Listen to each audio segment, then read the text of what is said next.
Welcome back to the Zero Weakness Podcast, where we talk about how to be a better lifter, how to be a better coach, and everything in between. Make sure you subscribe and enjoy. Hi, and welcome back to the Zero Weakness Podcast.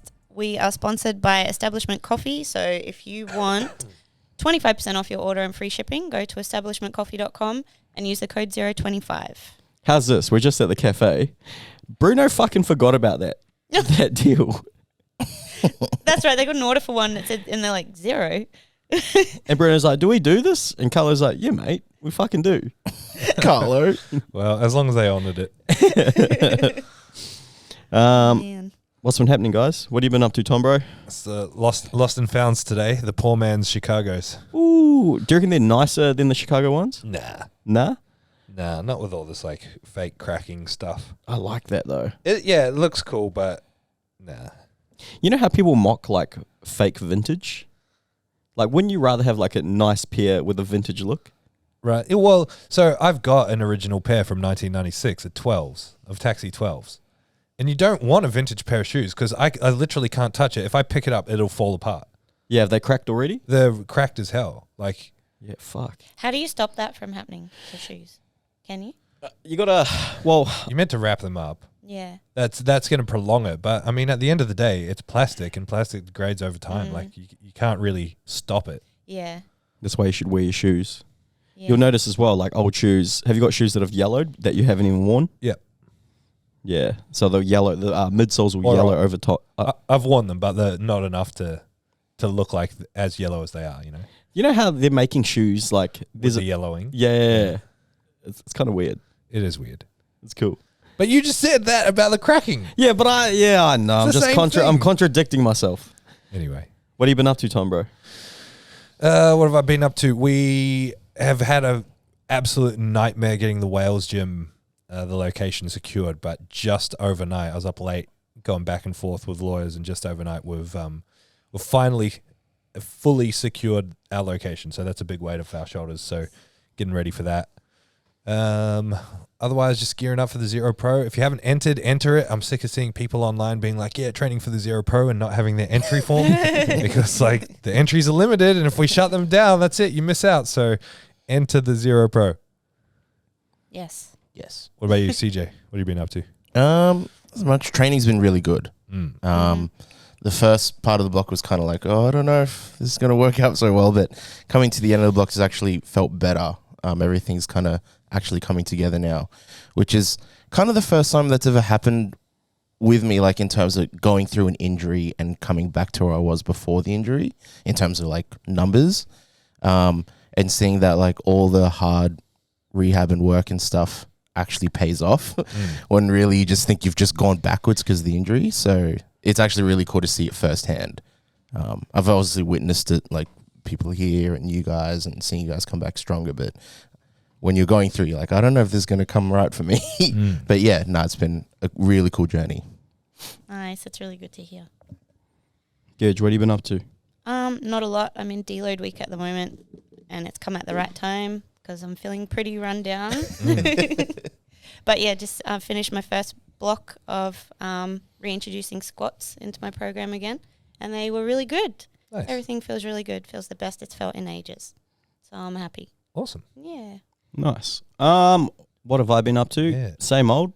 Just back on my bullshit now that I'm injury free. Jitson, running, lifting, Nice. having a good old time. Yeah, so that's cool. I love at the moment. I'm loving everything at the moment. I'm trying to work out the balance because out of everything, running's pretty easy on the body. You get like sore knees and like shins and that, but like that's fine. You just don't run the next day. Really enjoying lifting and jiu-jitsu. I'm loving it, but that's the hardest on the body. That's the worst. I'm trying to find the balance of how many sessions I can do a week before I break down. What gets the most sore, or is it just like full body soreness? It's my arms, my biceps. I don't know what it is. It's like the low bar pain, but on both arms. And after jiu-jitsu, my arms are just fried. It's probably because I'm still relatively new to jiu-jitsu. Maybe there's something I'm, a little bit too aggressive. That white belt spazziness, maybe that's what I'm doing, but that's all good. And you had some really bad DOMs in your calves, didn't you? Did you figure out what that was from? Yeah, speaking of Tom, bro, it's definitely from front squats. Yeah. Yeah, just stretching my calves, driving my knees forward, getting more dorsiflexion than anything else I've been doing lately, and loading it especially. So it's probably just from that. You know what? That's funny because I've been wondering. It's so funny we had that conversation. Now we're talking it again. The last 2 days have been, why are my calves so sore? And I did front squats on Monday for the first time in like 10 years. Yeah, it was you. And I think Juicy was doing some as well. Everybody was getting in on it. Yeah, they're fun. Yeah. How'd you go? Did you go to the front rack? Well, no, I can't go to the front rack. I'm glad I don't have to join APU. Yeah. So James and I had a little bet, and if I front squatted over 170, I was going to have to join the APU. But I matched my 10-year-old PB of 160 for one. Nice. And then I walked away with a very sore back and now very sore calves, and I'm never going to do front squats for another 10 years. What a waste of time. What a dumb exercise. It's funny. Do a hack squat. You know when Shut up. you know when people are like, I want to get my front squat stronger, so they start loading front squats. Like, just do a back squat. You're gonna get way stronger. unless you're a weightlifter, don't worry about it. It's just a novel exercise that I like to push. Nah, I shouldn't rag on them too much, but yeah, front squats can take a hike. What shoes have you got on today? Have you shown everyone these yet? Me. Yeah, I've got the Salomon XT6s. I thought they were Skechers. It's so funny because Geordie's mum, she said that to me last week. She's like, Skechers are coming back in fashion, eh? I'm like, sorry? You what? Oh, man. You're going to rock up with those Skechers that like apparently make you lose weight. Yeah. You know, those ones that look like little boats. Yeah, and they like rock when you Yeah. walk. That's cool. They look like Heelys. Gosh. I bought a pair of Skechers a few months back and he never let me hear the end of it, so I got rid of them. Didn't wear them once. She's like, they're comfy, and I'm like, yeah. I don't ask if they're comfy. Amazing. All right, what are we grateful for? Bridget. I am grateful for a job that gets me out of my comfort zone all the time. It's terrifying, but it's helping me grow as a person and a coach. So I'm very grateful for that. Wait, when are you out of your comfort zone? All the time. What do you have to do? All the time. She's this for one. Do you know what? Still makes me nervous, but I come on and I Don't do say it. coaching makes you uncomfortable, because that would be like Doesn't make me uncomfortable. being a cleaner and be like, oh, I have to clean today. I'm way out of my comfort zone. It's weird because you say that. You always say you're awkward or whatever, but you're so good socially. So good. Yeah, I hope so. But you are getting very good with like the leads thingies. So well done. Thank you. Thanks. Nice, James. Yeah, just talking to people and getting to know new people, but yeah, I love it though. I You love mean it. you mean you're the thing that you're the best at out of any of us? Okay, yep. Being a nice human. Caring. What am I grateful for? I am grateful for just our gym and the people that we have at our gym. We got some very interesting characters. Yeah. I'm just very grateful for the people that I get to see and interact with every day. Yeah, it's cool. Really cool. We got a really cool environment here. Very grateful for it. For sure. CJ. Yeah, I'm grateful for what I know when it comes to lifting.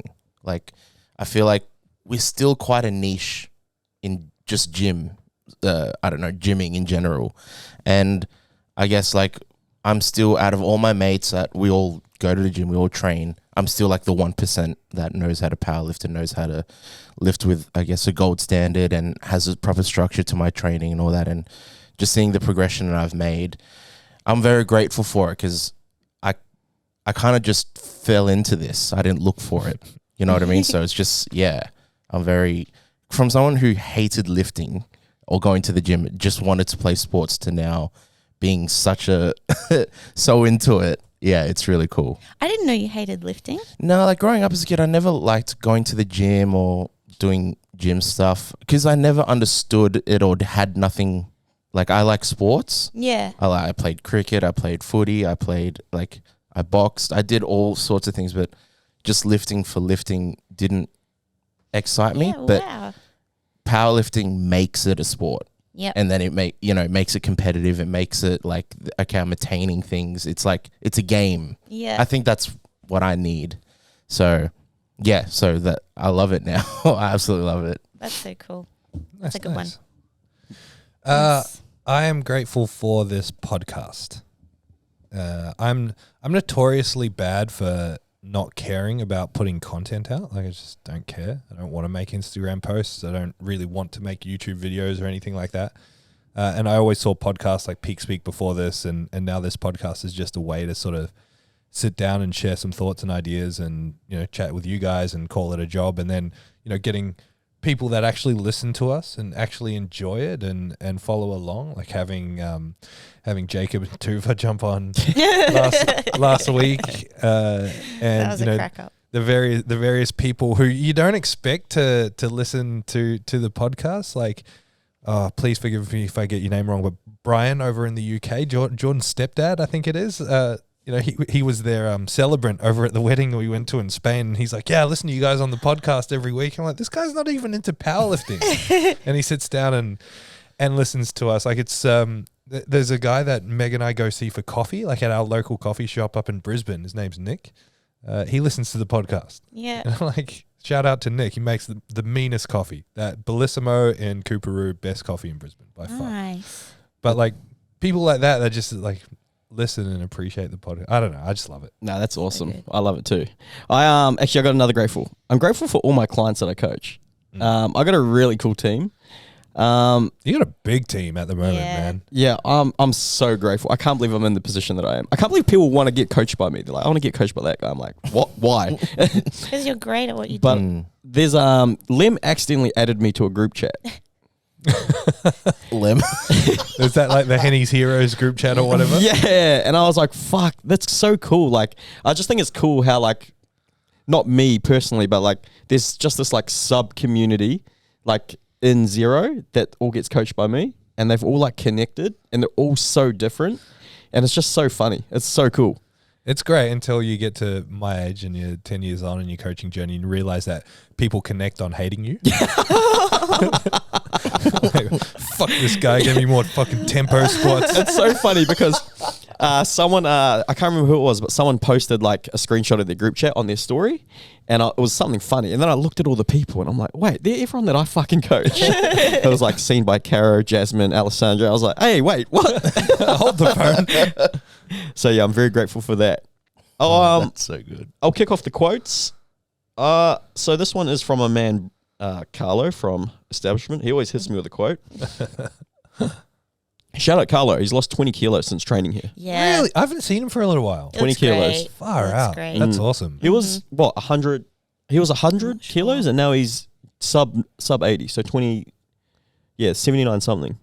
Because I think he said his original goal was to lose 17 kilos, and he's lost 20. So That's so good. yeah. I love seeing Carlo because it just reminds me of like the job I was doing when I was up and coming, like through uni. And then when I first opened the gym, I was driving a forklift, and he was like a corporate guy, like a sales guy, and for Coca-Cola working at the same plant that I did. And he doesn't remember me from back then, but I remember him distinctly. It's just funny. Yeah, he's the I man. was just a shit kicker in the warehouse. Look at me now, Carlo. Look at me now, baby. All right. So my quote is, "You are the author of Space and Time," by Donald Hoffman. So there are no limits to get you out of the fences they hold you in. They are placing the limits. You're more interesting and special than what you'd expect. Nice. Cool. I like that. Kind of don't know what it means. I was going to say, Yeah, I was like, I really didn't follow that. I'm trying to dissect it in my It's head. kind I'm of like, something what's the Bridget would lesson here? say. I was going to say, Yeah. just when it started with space and time, I'm like, yeah, Bridget gave me this one. Yeah. It's got some dark undertones to it. Nice. Good. Mine is a Brian Cox quote, and it is, "No one gets teased for being a nerd anymore. Science is the new rock and roll." Nice. Yeah. Science is the new rock and roll.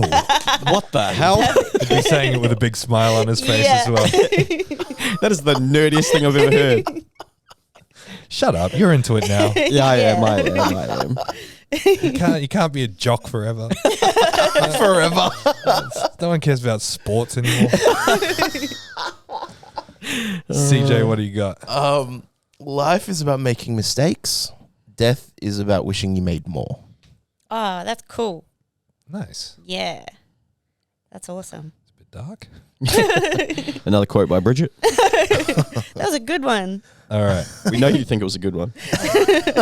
My quote is, be the person your dog thinks you are. Ah, yes, that's the best. I love that. Bridget asked me a really good question last night. I do, but when you think about it, my dog just thinks I'm a walking and feeding machine. What did she ask? Ask that question again, Gidge. It was, if your dog could understand what you were saying to him for 30 seconds, what would you say? Oh, I'd just be crying. You don't understand. You saved me. You mean so much to me. I love you. You'd have no idea after all these years. Did you ever? Oh, did you ever gosh. get into Far Side comics? Oh, yeah, it's my dad's favorite. Yeah. There's one where a guy's like invented a thing to understand what dogs are saying. Yeah. And all they're saying is bark. So like he's finally worked out how to translate it, and literally all they're saying is bark, bark, bark, bark.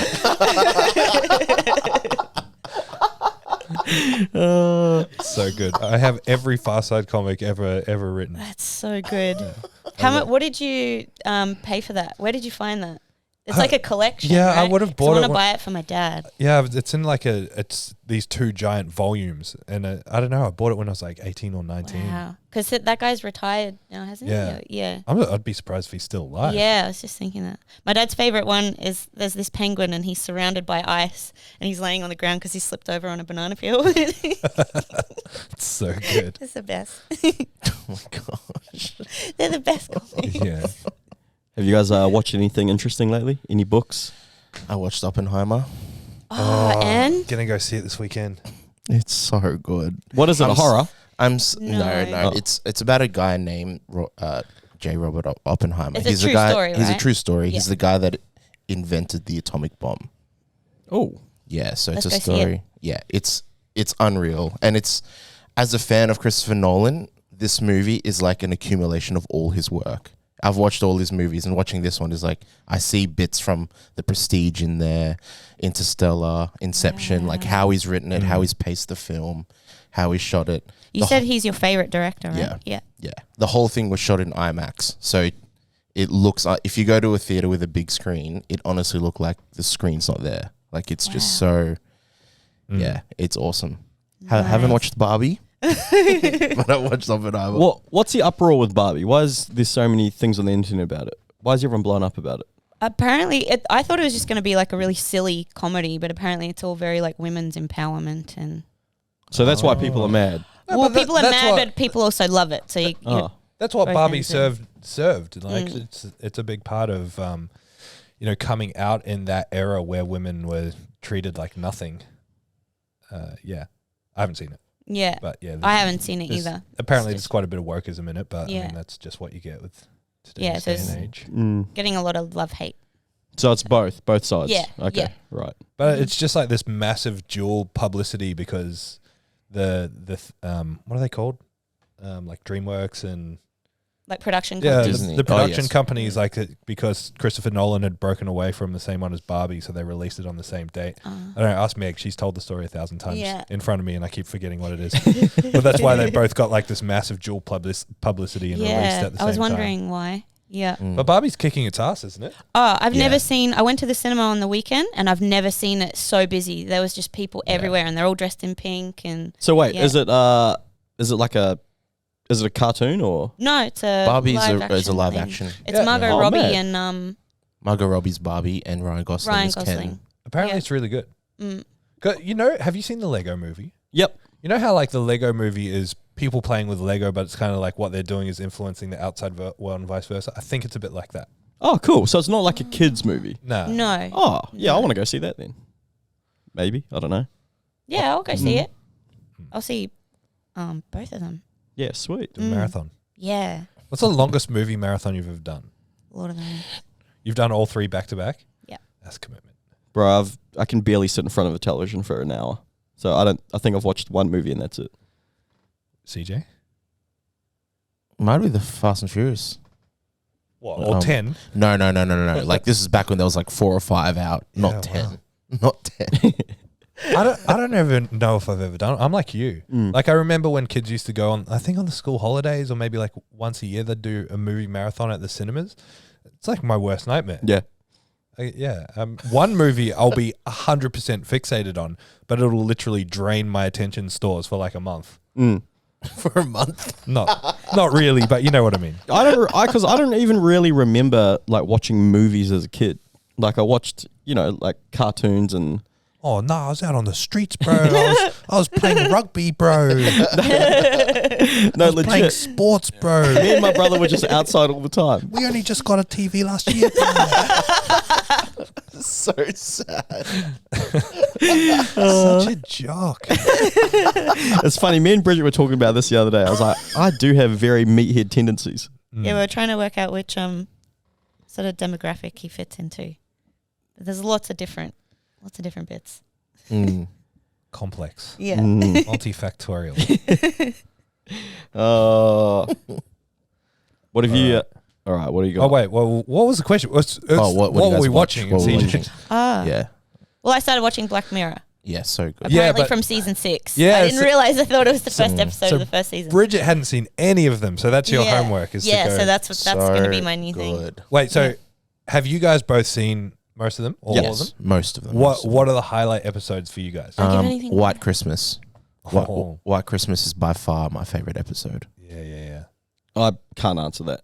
I wouldn't have a clue. Now I'm out of the loop. Mine is either the one with, I don't know how to say it without spoiling it. There's one with cockroaches. Oh, yes. The one with the cockroaches. They're not actual cockroaches. Okay, because that's my phobia. No. So they're called cockroaches. It is. I can deal with spiders and everything else. If there's one of those big flying cockroaches anywhere near me. They're just called cockroaches. That's like the term they use to describe these things. Yeah, he's being cryptic. Okay. But the best episode, in my opinion, is the one where the kids being watched through the computer. Oh, yes. That is, it's called Shut Up and Dance. Okay. I think it's called, Great episode, Why do you know the names of the episodes? I only know those two. Okay. Those two, White Christmas and Shut Up and Dance. Because they are the best. I like the one where you can see like the currency. And they are, they got like, it's social currency. Oh, yeah. Yeah. You know that's a real thing in China. Oh. Really? Yeah. Oh, no, I didn't know that. Yeah, you've got like social credits in China. Oh, wow. And so like there's things like if you jaywalk, if you cross the street without pressing the button and waiting for it, on the other side of the road, there'll be a photo of you being like, these are the bad people. Yeah, wow. Oh my God. God. It's pretty full on. These are the bad people. Yeah. Jaywalked. Oh, gosh. I can't wait to get into this show. It's actually a good thing that you didn't watch the pilot episode first. Oh, is it not that great? No, it's... The pig one. Yeah. For a lot of people... Oh, yeah, that one's fucked up. Because, exactly. It's hard to get past it. Yeah, but I like fucked up. Well, yeah, okay. It's just like a lot of people... That one's bad. Yeah, a lot of people, I'm like, oh, watch Black Mirror. And they watch a part and they're like, I'm not watching. I was like, they're not all like that one, but they all pretty messed up. But that one is like such a horrible pilot episode, but it is a very... It's full on. It is a very, you're in the deep end. Yeah. So it's good that you've seen a couple and then now you can go and watch the first one and be like, okay, this show's messed up. I'm prepared that it's messed up. It's great. All right. So, Nice. so Meg and I watched the complete series of I Think You Should Leave. Do you guys know what that is? You'd know of it. It's the... Yeah, why is that? It gets memes. familiar? It gets memed everywhere. It's the guy that's like, you sure about that? Yeah. You sure about Yeah. Or like, what have they done? What have they... He gets memed on everything. It's from the show, I Think You Should Leave. And all the funny parts are in the memes, and the rest of it is... It's a real wacky show. Is it worth watching? I can't recommend it. If you watch it on your own volition, you can make up your own mind about it. But I did not recommend it. There's some really funny parts, but on average, it's not that funny. It's pretty dumb. Okay. Yeah. Well, It's very dumb American humor. Yeah. I'm gonna. It's kind of off topic, but it's what I've been watching / following. So I don't know if you guys have noticed this, but Saudi Arabia are trying to infiltrate or trying to make their way into the Western world of sport.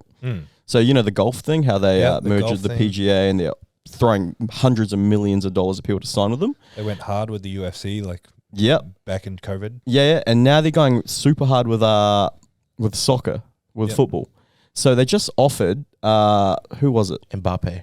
Yeah, Mbappe. French? Is he French? Yes. French soccer player. They just offered him €777 million a season. It's $1 billion offer. Holy. Jesus. Yeah. $1 billion offer to 300 mil to buy out his contract and then 700 mil to play for the year. How stupid Yeah. is that? It's unreal. And like they've made because Cristiano Ronaldo's playing in Saudi at the moment. Yes. Yeah. So what they've done, they've even made got special laws for him where he can live with because it's not his wife. So his girlfriend's over there living with him.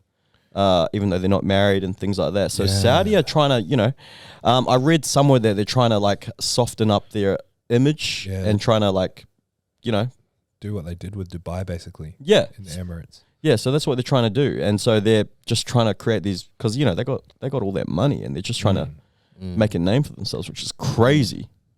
Yeah, wild. Have you seen the thing they're building? I can't remember what it's called. It's like this really long, skinny city. Yes, that looks awesome. What is it? It's like this really long, skinny city that's all like mirrored, and it's just like, we'll show you after. It's really hard to describe. It looks like a mall kind of thing, and it's but it's a city. It's like meant to hold millions and millions of people. Wow. Jeez. it's unreal. In the middle of the desert.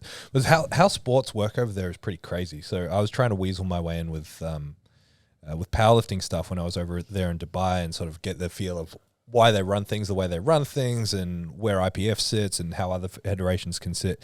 But it's not like here where you can just run your own thing. Everything goes through like a sporting commission part of the government. Everything. And so when it comes to powerlifting, they've got certain gyms have monopolies on these things, but it's all through the government. So they make very little money out of it. So it makes it hard to grow. So I hope for those guys over there, they can work with those governments and figure something out to make powerlifting grow, get some more attention. Because I know they're putting some effort into strongman over there as well. Oh, really? Strongman's starting to get some money and stuff. Just sports in general in the Arab Emirates are going crazy. Because they've always had like a presence in weightlifting, haven't they? Yeah. Weightlifting, wrestling, like Roman Greco wrestling, or is it freestyle? I can't remember one of them. I don't know. I hope I get noticed though. I'll take $1 billion contract. Yeah, unreal. It's so funny seeing all these other sports stars saying, "Hey, pick me. I'll come over there." Yeah. Oh even basketball and things like that. So yeah, it's crazy. Basketball? Yeah, they're just throwing wow. money at everyone, which is unreal. So it's super cool. Gosh. And it's not like you give up much to go there in terms of lifestyle. Like over in those countries, the lifestyle outside of the very very strict Islam based sort of rules, the lifestyle is pretty insane. Like they're really, like you said, really blending with like Western culture in the Western world.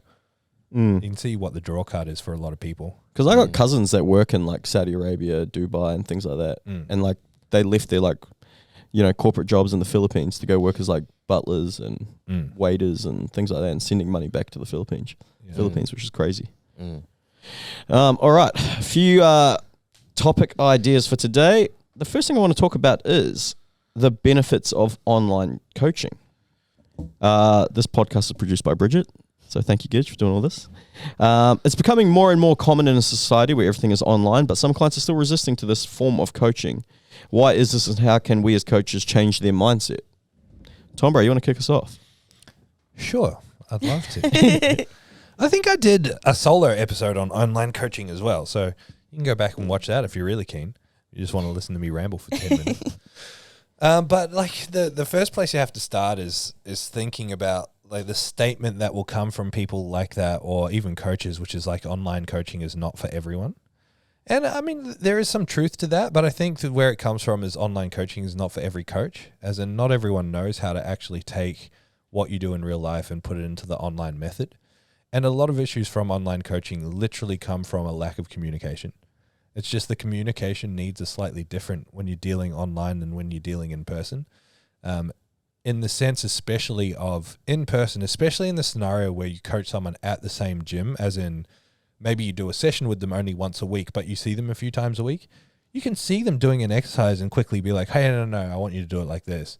You see everything they do in their warm-ups, and so you can see the improvement happening in their warm-up. So even if their top sets look the same every single week, for a while, you can see where they're improving. Online, you don't get that. And there seems to be this weird expectation that you're meant to see some sort of improvement every week. We don't have that expectation in person, but when we go online, for some reason, we expect to see it. So there's a lot of interesting things about online coaching that make it a little bit different from in person, but most of it just comes down to communication. And I'm sure you guys have found this doing online coaching. Yeah, definitely. One thing I've learned from online coaching is how to articulate myself. But there was a course that I did that helped me articulate myself. Tell us about it, Jane. The Zero Coach Development Program. Do it. Great course. No, but I mean, like, exactly that. You have to be a master of taking what you would say in real life, but then removing all the stuff you can do in real life. You can't touch the person. You can't demonstrate. You can figure out ways to do this online, but if you're taking everything and putting it into writing, you have to be a master with your words. You have to be really good at writing something down and getting that to sort of land with the person on the other side, and also having confidence with how that works. So my biggest advice to coaches starting out is, if you're doing online coaching, you need to be doing some form of coaching in person as well, because both of them feed into each other so much. So like when we watch someone do a squat, even if the combo's in the way or something's in the way or it's a funny angle, we know what everything looks like from every angle because we see it happen in person. And so you can make accurate assumptions. Oh, the way the ankle's moving here means that this is happening at the knee and the hip, even though I can't see the knee and the hip. And then you can sort of have some idea of where things are at, what you need to work on, what you need to change. You don't get that if you only ever do online coaching. You only see what you see online, and that makes it a little bit more tricky, for sure. I feel that one of the benefits of online coaching is you can spend more time analyzing a lift than you can in person. So you can spot things that you wouldn't necessarily see in person and give more detailed feedback. Absolutely. Yeah. And again, like, part of the issue with online coaching is just communication. So like where people might struggle with online coaching is they're not taking on the feedback very well. And then you talk to them, you're like, oh, it's because they read it when they get it and then they squat a week later. So like so much of the burden of online coaching, or so much of the burden of the success of online coaching, falls back on the coach to be better at communicating. And the better you get at communicating, the better your coaching, your business, your everything gets. It's a real lesson. And I feel like I have an unfair advantage because I was one of the first in Australia to do it. So I've just got a leg up in terms of... Were you really? Yeah, there was... when I started online coaching, I always say I was one of the first. I didn't know anyone else in Australia doing online powerlifting coaching. So I don't believe I was the first because I have no doubt that other people were doing it because online bodybuilding coaching was starting to get pretty popular. But I didn't know of anyone else that was doing it at the same time. So I just started making it up. It's really cool. And it's just like being one of the first, you just learn the lessons before everyone else. So you get better than everyone else pretty quickly and you stay ahead for a while. Yeah, I mean, online coaching is so fantastic. Yeah, just double downing just off the back of what Bridget was saying before. Like you said, because you can analyze the lift, you got more time to analyze the lift, and it's not spirit of the moment thing.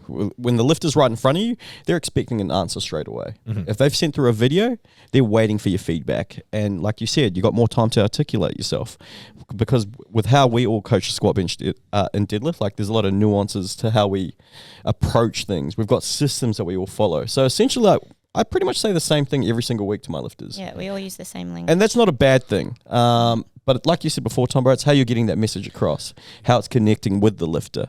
There's, you know, like when people say there's 1,000 ways to skin a cat, there's 1,000 ways to look at a squat as well.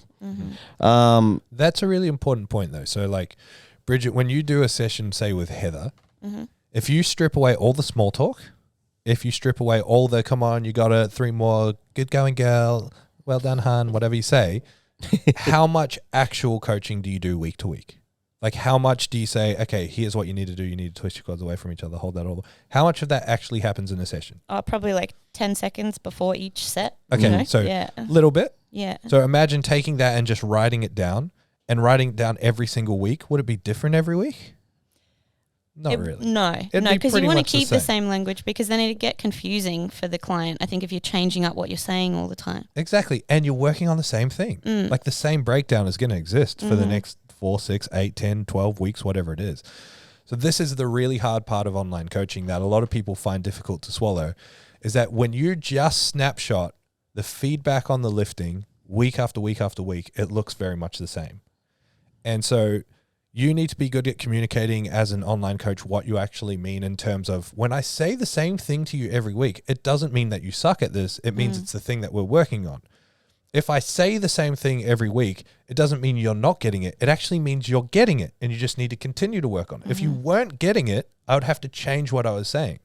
So again, it's another burden of communication for the online coach to be able to say why they're saying what they're saying, not just say the same thing over and over again. And sometimes, like I found this early on, you guys know, I'm very analytical with everything. And so early in the piece, I really prided myself on giving this really intensive feedback, just like we all do in Zero now. We're very good at giving feedback, and that's kind of where it stemmed from. And some people, after a while of that, took that as personal criticism. Like they couldn't handle the feedback because they thought they were getting attacked eventually. And of course, that was never the case. And you know how I write it in a very encouraging way. But some people just need that reassurance, say every 3 to 4 weeks, to be like, okay, well, you're not actually doing anything wrong. You're actually making great progress. Instead of giving you a novel of feedback this week, great job. Keep it up. That's why I always try to let lifters know when they're doing the right thing, when they're implementing my feedback into their training, because that's what I was thinking. It could get disheartening hearing the same thing over and over again each week, and you always think you're doing something wrong. Exactly. And then you've got this other interesting balance. If you're too positive, people are like, I'm paying for you for a service, and all you're saying is great job. Yeah. Like you have to be really good, again, at just learning how to communicate, learning how to frame your communication, and sort of taking a step back and being like, what does this feel like for the person on the other end? Mm-hmm. Yeah, well, the majority of like our clientele for online coaching is they're already relatively invested in their own training. So, they do have a relatively good understanding of squat, bench, deadlift, powerlifting. So they're not paying for, like you said, a fucking golden pat on the back. They're wanting to get better at their craft. But as you were saying before, how we implement feedback, what I like to do when I structure my feedback, I got this from you, Tom Bro. Everything I do, I learn from Tom Bro. If everyone hasn't already figured that out. But I like to call it like a compliment sandwich. Yeah. So I always start with a compliment. I'm complimenting what they're good on. And then the bulk of the feedback is what they need to work on, which is in the middle of the sandwich. And then it's a motorbike. Oh, and then obviously I end on something good, and that's normally how it works. And it's normally you're leaving on a good note, because if you, like you said, if all you're doing is fucking hammering them saying you need to do this, you need to do that is pretty shitty. That is it's like they know they need to do that. You said it a million times. Tell me what I'm good at. Tell me what I'm doing good. What I'm getting better at. Yeah, it's just that ongoing balance of communication. No, but yeah, I mean the differences in online to in-person coaching aren't as great as people make it out to be. I mean, there's definitely going to be differences generationally in terms of like some older people probably aren't going to be as receptive to online coaching just because they're old school. Some people need I have to come out of my bias sometimes. I work with people who are good powerlifters and want to be the best powerlifters. Then the more novice to intermediate people might need more of an emotional connection, might need that sort of like de-stressing, take all the thought away, kind of one-on-one, face-to-face kind of session. I get that. There is going to be a group of people where online coaching or that medium might not be as successful. But even saying that out loud, there's ways around that. You line up a weekly call. Like you can still get a real emotional connection with someone over an online call. It's not the same as in person. There's always going to be a slight separation, but there's so many ways you can make online coaching as valuable, if not more valuable than in-person coaching. 100%. I look at it as like emotional support and guidance. You support them emotionally to an extent, and you guide them towards their goals, which is in our field to get stronger. But like you said with the calls, that's what I do. I schedule a call with my lifters every deload week. And it's a really cool way to keep them engaged, keep their relationship strong. Definitely. And it's because it is online. So sometimes, like you said, you don't have that emotional connection. And you're like, oh, I'm just talking to a fucking Google chat. Like it's not a real thing until you have that call. And I don't know who my longest clients are. Maybe I've been coaching Peter Dolan. I think he's one of them, but I've still never met Peter Dolan in person. Wow, I didn't know that. Yeah, no, we've never met in person, and we have a call once a month. And we talk quite a bit. Yeah, and we got a really cool relationship. I'm very lucky. Most of my online clients actually train out of this gym, so I do get to see them on a weekly basis, which is great. I'm very grateful for that. Yeah. I really think that's actually probably one of the most powerful situations in terms of getting someone a really good result really quickly, is that even if you don't do sessions with those people in person when they're here, just being able to see them every now and again, And same thing for people that don't train here very often but still come in, like Angus, like your connection with Angus is going to be very different to if you only saw him once a year at a comp. Or like Peter Dolan, I coached him before you did, and I'd spoken to him once in a call when we first signed up. Besides that, I only just met him at Pro Raw this year gone. And I've had clients that I coached for like 5 years who I never met, or clients that I coached for that kind of time that I met like 5 years after coaching them. It's weird. James Webster has been a client of mine for forever. I can't remember when he started, but a long, long time ago. And I've never met him. Yeah, wow. Never met him. I've spoken to him on the phone maybe 2 or 3 times. But, we've got a great relationship in terms of we don't communicate heaps, but when we do communicate, it's very productive. And he checks in all the time, and he's just a great loyal lifter of ours. And it's kind of weird having these relationships with people that you haven't met. It's still funny. I thought about this the other day, Thomas. I remember I've been working here, I don't know how many years, but I said to you, I want to be an online coach. And you're like, oh, do you? I was like, yeah, can I start doing online somehow? And it's funny now looking back, and I'm like, when I go do my feedback, I'm like, fuck. Like, for me, I'm like, yeah, I'm frothing it. I've come so far in that short amount of time when I was finally said, I want to become an online coach. Yeah, it's just time. Time and grinding away at it. That's cool. All right. I want to talk about Luke Cutler's one. Yeah. Let me bring that up. Feeds into my grateful. Another listener of the podcast, Luke Cutler. Where did I send that?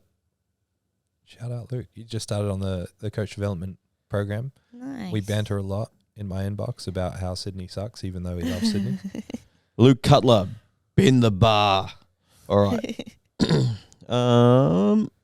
Mindset. Something about mindset. Let me try paraphrase it. It's a novel. Yeah, that's what I'm trying to do. Actually, no, I'll just read it all. It's not that long. Hey, mate, big fan of the potty and had an idea for a topic that I think is super important and not really discussed a huge amount. And it'd be awesome to hear your guys' thoughts on it, given the coaching experience you all have. Mentality of lifters. Like how mentality can impact a session, negative mindset off the top of top set, filter into accessories, self-doubt or outside sourcing impacting how we approach sessions, etc. Honestly, I think lifting is 80% mentality and how we approach our training, comps, etc. So I thought it'd be, so that's what he wanted to drop in. You have an example of this just yesterday with Asha. Yo, good. Yeah. Hello. Oh yeah, that's right. Asha was talking about because she's a very emotional lifter. She's got very attaches a lot of emotion to the number on the bar. Yeah, very emotional. She loves powerlifting. And she's a great person, great powerlifter, but she's got a huge emotional attachment to the numbers on the bar. And we spoke about this yesterday, and she said to me, you don't really, what'd she say? She's like, you don't really care about what you're lifting. Yeah, you don't really care if you don't get the numbers that week or something like that. Yeah, and I thought, I don't know what I was like, oh yeah, no, I don't, because you've seen me stop training a million times. I don't care that I've actually gotten weaker. I just get back into it and start training again. Stop running, start running again. It doesn't matter. Like I'm never dwelling on, like we've spoken about this before, but you don't really lose strength in running. You don't really lose speed. You just lose the ability to express it. So I just know I'm going to get back there to that top end ranges, but I don't know. I enjoy the process more, I think. So that's why I don't really have an attachment to certain numbers. Even though I am very outcome driven, I always think of goals. A lot of the time I don't meet those goals because they're quite lofty goals. Like when I said I was going to score 300. But there's still time. You still could. Yeah, no. But do you know what I mean? Like I just don't have that. I hate talking I hate giving personal experiences as an answer. Why? People love that. Yeah, but I'm like you. I hate doing that. Yeah. I very rarely say, if people ask questions on my Instagram or when I'm coaching, I never say, I would do this because I hate that. Yeah. But people actually really love it. But yeah, because I hate doing that. But yeah, I don't even know where to start. I reckon my bet, I'm happy to put money on this, not much, but I'll put money on it, is that you're going to bench more than you've ever benched without trying, just if you keep training the way you're training now. Yeah, right. Yeah. I like that. I reckon when you go 120% at something, you do 120% at something, but it's never long enough to actually go anywhere. So if you can just keep simmering away and just play the consistency and time game, I reckon within 6 months you'll outbench your old PB. Yeah. I'm not very good at that. My attention span to things isn't the greatest. I'm very good at going 150% for 3 months. Well, I want to hear you other guys. Like, what's your experience of your mentality in lifting? Like CJ, when your back was sore and you were going in sessions and maybe warming up and had a sore back, did it ruin the whole session? Were you like, it's not worth it and go home? Or were you just like, okay, well, I can't do this particular exercise, I'll do something else? Like, how did you take that? For me, it was like I didn't trust my back. Every time I deadlift, every time I'm like pulling the bar up, I'm constantly like, is it going to go? Like, is it going to pop again? Is it going to? And I think what it took for me is just to do it more. So then I could prove to myself that your back's actually fine. It's just in your head. And then once I learned to trust my back, then instead of focusing on every squat, every deadlift, like, is it going to, go wrong again? It's just, I'm more just focusing on lifting now. Just like my cues, my positioning, where I'm in space, just moving the weight and just being like, just not being distracted by where the injury was on my body and, thinking about that. So I think, it was just doing it more and showing myself that I can trust that my back's just not going to like fall apart again. I think, that's it really. Like watching videos back of myself saying like, oh, they're moving fine. Like I'm not breaking down really bad or anything like that. It's just, it's all in my head. Yeah, it's just stacking up that evidence. Yeah, positive mindset goes a long way. Because I was thinking back to, I think it was before I worked here and I was prepping for my first Christmas Cup. And I used to come in on Monday for squat day, like absolutely frothing and like so excited to squat. And like, even if I didn't hit the numbers, like I'd still like have a great session and I'd have heaps of fun.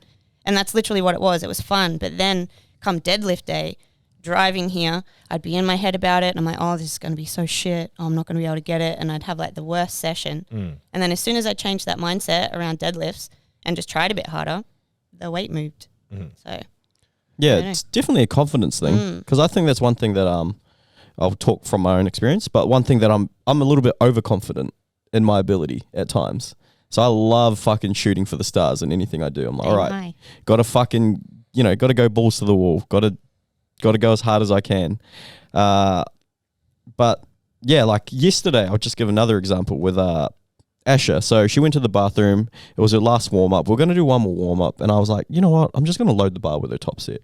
yeah, see, this is what I was talking about before. Yeah, I'm going to load the bar with her top set because as soon as she does that last warm up, she's going to freak out. Yeah. She's going to go, fuck, got this top set, whatever. So I just loaded it with a top set. She came back calm as, just talking shit, joking around with us, got under it, squatted it. Did the best looking squat. It's a PB. Like, yeah. Squatted the deepest I've seen her squat as well. It's literally the best I've ever seen her squat. And it's the heaviest she's ever squatted. Just because her mindset around it was so different. She thought it was her last warm-up. Yeah. But so she was fine. As soon as she stood up with it, she's always got something negative to say about her performance. So as soon as she stood up with it, she was like, that was too deep. I love her response though the other week when you said that to her, that she's like always has to say something negative. She's like, it's just part of my personality, James. Yeah. She goes, it's part of my personality, James. I'm not going to change. I'm like, yeah, right, whatever. It was so funny. Yeah, but yeah, she squatted a PB, like 115. It was fucking so smooth. And yeah, just that mindset around it. She treated it like a warm up. You know, she wasn't in her head, wasn't too intense, wasn't sniffing ammonia, just got under it and did it. Yeah. And fucking crushed it. So she did. Here's what I don't like about these conversations, and not a stab at any of you guys, but like it's really easy for us to say, like, so you, Bridget, for example, driving to the gym and having a bad mindset about deadlifts and being like, just change your mindset. Because it's not always. If you called us while you were driving, freaking out, we're just like, just change your mindset. Like, it's not that hard. You would have hung up the phone and be like, fuck is wrong with these people? And then just sat there freaking about deadlifts and also being upset that we're just like, no, your thoughts and feelings are not valid. Shut up. Solution so simple. Like it's really easy for us to say, I'll come in with a positive mindset. But what you've all experienced, and what you were touching on, CJ, like the best pathway to that is to keep showing up and stacking up the evidence that you can do something. Consistency. Just like your imposter syndrome with coaching, just like yours with coaching over time, it's just showing up and getting that evidence. And so like even myself, you guys know I'm really stoic about the numbers and appear to not care. I think every single lifter has at least some form of emotional attachment to numbers. Like, you know, when I unracked 120 on the bench yesterday, it felt kind of heavy, and I'm like, that's not very nice. I'd rather it didn't feel heavy. You know, or like, you know, this last block doing raw squats and doing 130 for sets of 8. I'm like, I've done this in the 200s, and you know, like it's hard not to have at least little sparks of those thoughts. But what happens with evidence over time? So in my own personal situation, if I zoom out, I'm like, all I really care about is how do I perform when I'm maxing out? How do I perform when I'm either going into a peak or doing a competition? And as long as I know that I can perform a little bit better every time, or at least the average over time is getting better, then I'm on the right track. That's what I say to my clients. Aim for progress, not perfection. Yeah. And so like I realize that this is just a cog in the engine at the moment. I'm just training. I'm not peaking. I don't need to be maximum strength right now. I'm not under peaking circumstances. So I'm just training. And so when you're just training, you just have to do the relative intensity that you need to get better, which is hard, pretty hard, that kind of thing. If everything's easy, you're not getting better. If it's way too hard and you're failing, you're probably not getting better. So it's just like, are you hitting the kind of numbers that are hard enough in the moment? Forget what the actual number is, just train. I'm sorry, I'm going to use Asher as an example again. Like I have this conversation with her quite a bit. I'm like, hey, because she freaks out about the numbers. But I'm like, all right, these numbers are in your program because you're capable of it. Yeah. Like, Tom, bro, if you open your program and you saw a fucking 500 kilo squat, like, you'd be like, yeah, fuck that. But, do you know what I mean? Like, everything in Ash's program is because she's capable of doing those numbers. Exactly. And like you said, we've stacked up evidence in the past. We've got data that shows she's capable of doing these numbers. So yeah, like, and we haven't seen Asher fail a lift this whole block. She's PB'd everything. The one time she failed a lift was a deadlift double. And I showed Bridget the video. I was like, fuck, Asher failed her doubles. Showed the video to Bridget. She didn't even attempt the second rep. Yeah. She just did one and then Yeah, just left it. She's like, That'll do. So yeah, sorry to use you as an example, Asher, but We love you, Asher. And she's going to compete at Capo Nationals in a couple of weeks. She's going to fucking kill it. Nice. She's PB'd everything, so she's fucking well on track. Yeah. I think I've heard you say this before. I don't know if it was to me or one of your clients, where you said, like, you've done the work, you've earned the right to put this on the bar, like in a comp. Yeah. Like saying like you've earned the right to load that, and that's something that I took into my last comp. Like when you loaded, I think it was 152 on my deadlift, and I had to tell myself like 252. Sorry, yeah, 252. And I remember walking out going like You're being a baby. Yeah, being a baby, and I had to remember like he's loaded this because he actually thinks I can do it. And I just had to do it. Yeah, so I think there's what you're saying. There's a lot of power in that. Just knowing, no, you've done the work. You deserve. Like, that's also a scary thing for lifters going into competition and PBing all their lifts at comp. You know, well, I've never done this before. It's like, yeah, no, you haven't fucking done this before. That's the point. Literally what you told me. We've literally James, I haven't attempted this. And you're like, that's what we're here for. We've peaked for this particular point. You should be at your strongest right now.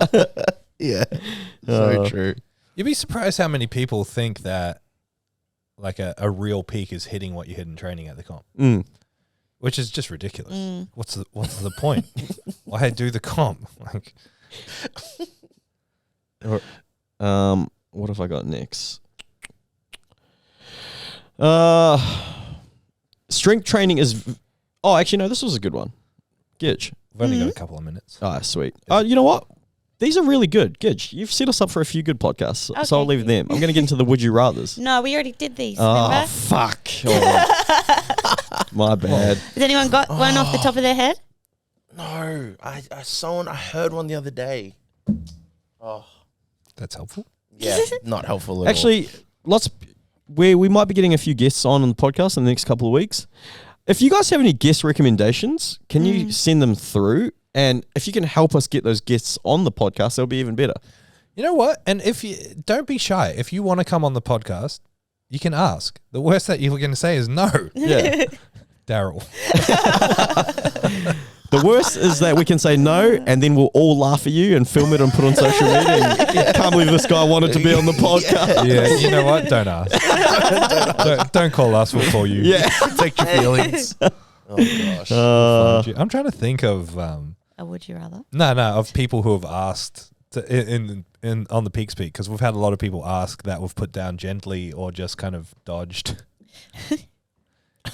Sorry, I was just going to say I actually appreciate people wanting to like get their name out there and throw, because you shouldn't be embarrassed to get the answer no. You asked a yes or no question, and the answer is either yes or no. And I actually have a bit of respect for people who are like trying to spread their wings and get a bit more out there and use our platforms to do it. Yeah, like just so we can get Bodine Thompson on the podcast. He did say yes, but he can't next week because of the hours. They're conflicting with his schedule. Sweet. But I was thinking we could get his this is completely different, but it's in the realm of high performance. Is his partner, Kaya Pierce, who's one dancer. Yeah, who's one of the most famous hip hop dancers in the world, and she's like been a part of the biggest shows in the world. So it'll be really fucking random and really cool. Yeah, if she can talk, I'm keen. It'll be good. I mean, several of our guests have been that you've brought on, like Liz and Alex and Jordan Kahu. Jordan. None of them powerlifters. We're just talking about their stuff. Yeah. So if you got any guest recommendations or you want to come on, give us a message. The Zero High Performance Podcast coming to you soon. All right, let's wrap things up. We're gonna do a Zero UK podcast. As in, I'm not going to be on it, obviously, but Jordan and his offside are over there. Biz, they're going to do a Zero UK podcast. That's cool. Nice. You can look forward to that. Oh, the enemies. Enemies. We won't be able to understand them anyway. I'll just sit there for an hour being like, "You're okay, yeah, mate. You okay? Yeah, I'm good. You're okay." That's class. That's what Jordan always says. That's class, man. That's lush. class. That's lush. He's got the hottest accent, eh? That's lush. All right. Thank you very much. Subscribe. Bye. Bye. Bye. Thank you so much for listening to the Zero Podcast. If you want more information, head to our Instagram, Zero_weakness. Hit the link in the bio for all of our services and any information on upcoming workshops and events. Don't forget to leave us a 5-star review so we can have a broader reach and answer more people's questions. Thank you once more.